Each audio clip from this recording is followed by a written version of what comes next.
Today we are going to look at division patterns with decimals. So let's unlock the problem. The Healthy Wheat Bakery uses 560 pounds of flour to make 1,000 loaves of bread. Each loaf contains the same amount of flour. How many pounds of flour are used in each loaf of bread? So they use 560 pounds to make 1,000 loaves. And the question is, how many do they use to make each loaf? Well, each loaf means they're looking for one loaf, okay? You can use place value patterns to find your quotients. Dividing by 10, 100, or 1,000 is the same as multiplying by 1/10, 100th, or 1,000ths. Those are those fractions that we just talked about. Remember, this is like 1/10. This is 1/100. That would be 1/1,000. So multiplying by that would be over 1,000, sorry. Multiplying by one of these is the same as dividing by its power. Okay, so use place value patterns. Divide 560 divided by 1,000. So we know that the first number, not the biggest number, the first number goes inside the box when we divide. So 560 divided by 1,000, okay? That is the same thing as just dividing that out. And we're going to look at the patterns after we divide it. So does 1,000 go into 5? No. Does it go into 56? No. Does it go even to 560? No.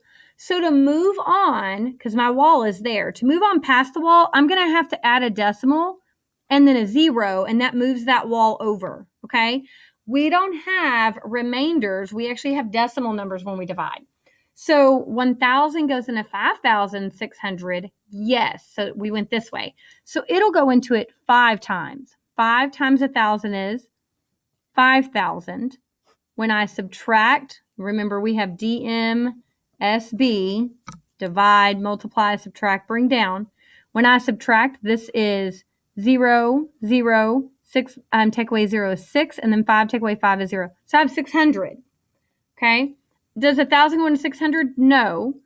So I can add another 0, okay? And 1,000 will go into 6,000 how many times? Well, 6 times. 6 times 1,000 is 6,000. When I'm done, I have a 0 there. And then my decimal, he is going to push up. Okay, your decimal is going to push up, lift up to where it's at in your problem. Or you can count it back. 1, 2, 1, 2. Just like when you multiply, you count them. Okay, so my answer is 0.56 or 56 hundredths. So let's look at that, at my pattern. Right here, when I take 560 and I times it by 1, we know that I'm getting 560. 560 times 1/10. Well, I pick up the decimal and I move him 1 time because it's 1 back, 1 time that way, and we get 56. Well, if I multiply by 100th, okay, it's going to go 2, 1, 2, so I get 5.6. And then if I multiply by 1,000th, it goes back 1, 2, 3, which I get 0.56, and I can have that 0 at the end. It doesn't hurt anything. That's the same. So notice that these are the same across here. Multiplying by 1 gave me the same answer as dividing by 1, okay? Multiplying by 1/10 gave me the same as dividing by 10. Multiplying by 100th gave me the same as dividing by 100. And multiplying by 1,000th gave me the same as dividing by 1,000. So whatever you find is easier, you can solve it that way.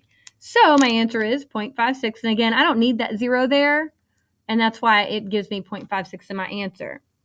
So 0.56 of flour is used in a loaf of bread. So 0.56 or 56 hundredths.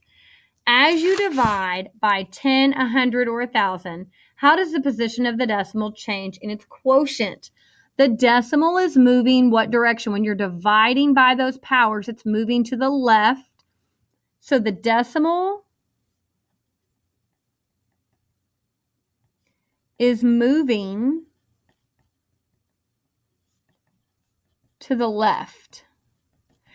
And what's unique is it's moving however many zeros you have. So that time it moved 2 because you had 2 zeros. Here it moves 1 because you have 1 0. And here it moves 3 because you have 3 zeros. So that'll just help you out with that. So let's look at this. Complete the pattern. So I want you to look at this. If I'm dividing by 1, what is my answer going to be? If I'm dividing by 1, did the answer change? No, it's still going to be 32 6/10. What if I'm dividing by 10? Well, I'm going to pick up that decimal and it's going to go 1 over. So my answer is going to be 3.26. My numbers still stay. If I divide by 100, I'm going to pick up that decimal 1, 2, and it's going to be 0.326. Same thing, I'm dividing by 1, 150.2. I'm dividing by 10. It's going to move 1 time to the left, 15.02.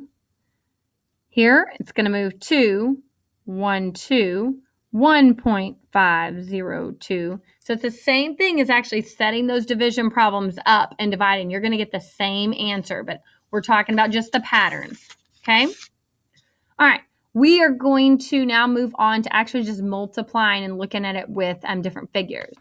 Okay, so share and show. Here is what I want you to do with these 4 problems. There is some notebook paper on your desk. I would like you to put your name on a sheet of notebook paper, and I would like you to solve all of number 1, and all of it's solved except for one piece for you because I showed you what you're doing.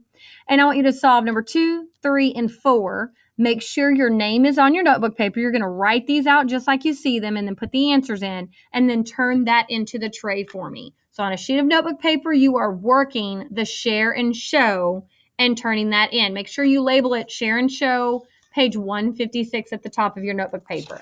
So what I should have turned into me is your name. So my name is H. Webster.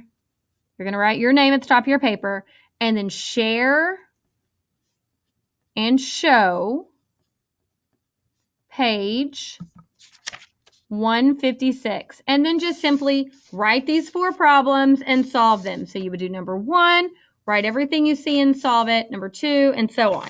Okay, and then turn that into the bucket.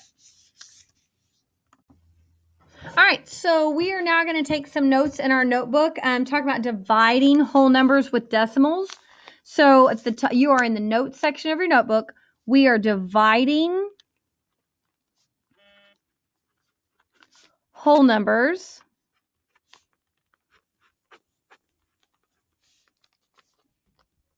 with decimals.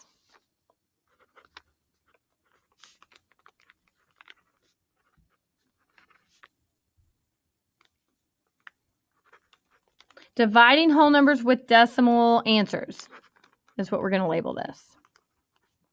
Okay, so step 1,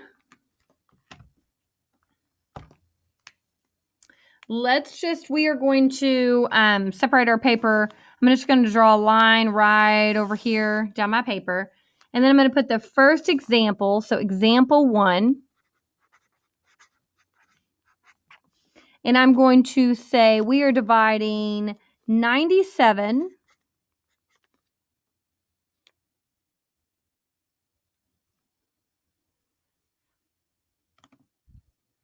divided by 6, okay?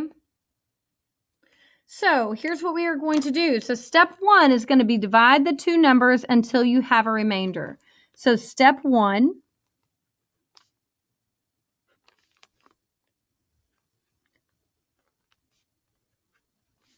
divide the 2 numbers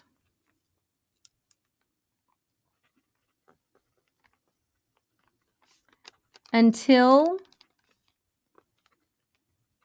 you have a remainder.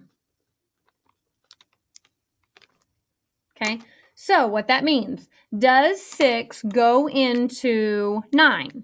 Yes, it does. 6 goes into 9 one time. 1 times 6 is 6. Remember DMSB, I'm going to write that up here, DMSB. So I divided, I multiplied, I'm now going to subtract 9 minus 6 is 3, and then I'm going to bring down the 7. Does 6 go into 37? Yes, it does. It goes in 6 times because 6 times 6 is 36. I subtract. 7 minus 6 is 1. 3 minus 3 is 0, so I get 1. Okay, I've now divided, and I know that I'm at that wall, so I have a remainder. So now I've got to go to step 2. Step 2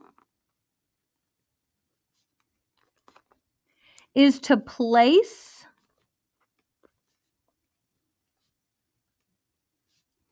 a decimal after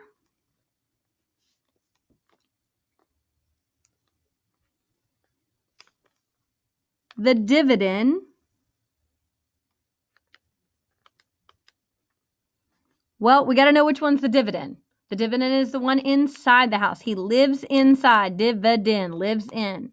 Okay, so I'm going to place that decimal there, and I'm going to place the decimal in the quotient. So this decimal, he just moves up.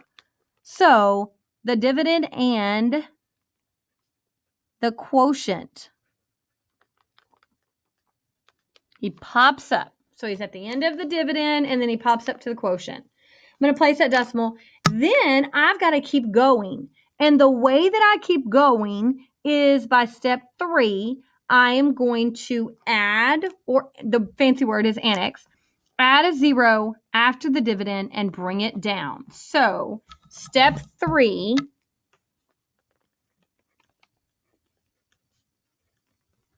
is to add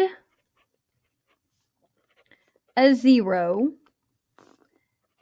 after the dividend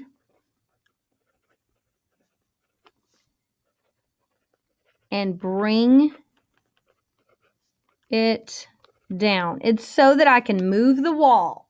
Okay, so if I look at this question,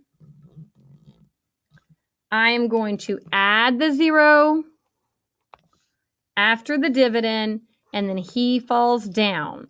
So does 6 now? I have 10. I don't just have 1, I have 10. Does 6 go into 10? Yes, he goes in 1 time, and 1 times 6 is 6. I subtract, I'm left with 4. Do the same thing, add a 0, bring him down. I've got 40. Does 6 go into 40? Yes, it does. It goes in 6 times. 6 times 6 is 36. I subtract, I'm left with 4. Bring down a 0. And I can keep going on forever. What's going to keep happening? 6 goes into 46 times. 6 times 6 is 36. I'm going to keep getting a 4. So what it is it's going to be a repeating 6. So you can just put a line over that 6, and it lets you know that that number is going to keep repeating. Okay. When you get the same remainder, and then you keep bringing down a 0, and you're going to get the same answer every time, it's just this 6 is repeating. So that's your answer. Okay. So the last step, the step I just did that I didn't write. So step 4 is what I just did. I added a 0 and then brought it down. And then step 4 is I divide. So continue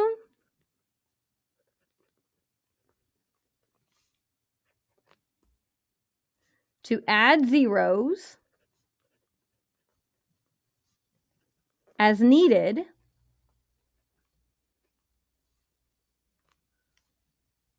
and then you could round to the nearest hundredth if that's what it says, as needed to finish your division.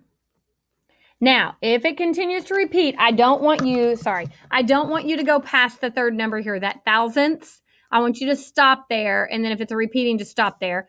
And then you could round it to the nearest hundredth if you need. Or round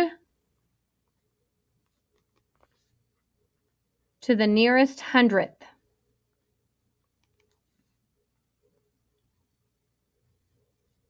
And what would that amount be rounded to the nearest hundredth? Well, I have 16.16, and that 6 is going to round that up to a 7. So 16 and 17 hundredths is what that would be, okay? All right, so now, second thing that you are going to do for me, you are going to get a sheet of notebook paper, and you are going to work these 4 problems on a sheet of notebook paper. You don't have to draw these, but I am going to show you the one with the model so that maybe it will help you in your division, okay? So remember that the number that you write first on your sheet of notebook paper that goes in the house is the first number. The first number on these goes inside the house, okay?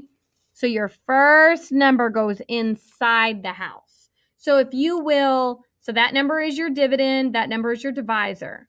Dividend, divisor, dividend, divisor, dividend, divisor. So on a sheet of notebook paper, I would like you to label it divide decimals by a whole number and work those 4 problems, okay? So your notebook paper, again, is going to look like this. Divide decimals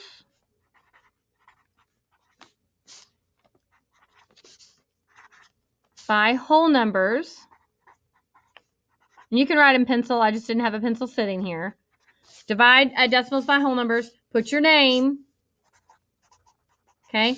And then you're going to do number 1. And you are going to put 1.5 divided by 3. And I want all your work to the answer. Okay. Make sure you push your decimal up. Then I want number 2. And we're going to write 2.48 divided by 4. Make sure you skip down several lines so that you don't run out of room when you're dividing. Question 3, 2.8 divided by 4. And I really should have moved over some.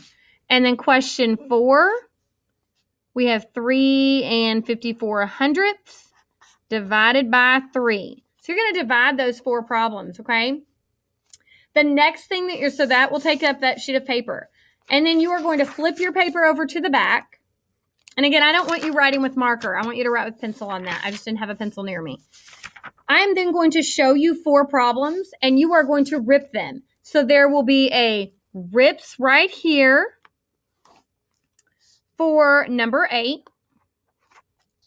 There will be a rips right here, and it will be labeled number 9. There will be a rips labeled for number 10, and it will be right here. Make sure you box your answer once you get your answer there. And then question 11, you are going to do your rips right here on the back of the sheet of paper, each step. So I'm going to show you those 4 problems, and you are going to work them on your paper, and then you're going to turn this one sheet of paper into me as well, into the bucket, okay? So here are your 4 problems. I'm going to zoom them in. Here is question 8. So pause the video so that you can see question 8 and 9. And again, you are ripping both of those problems. So pause the video right now so that you can see 8 and 9. Then here is 10 and 11 for you to work on that sheet of paper as well. You do not need to do these bottom. It's just 10 and 11 on your other rips. So once you finish these and you rip the problem and turn them into the bucket, you may go on to your vocabulary.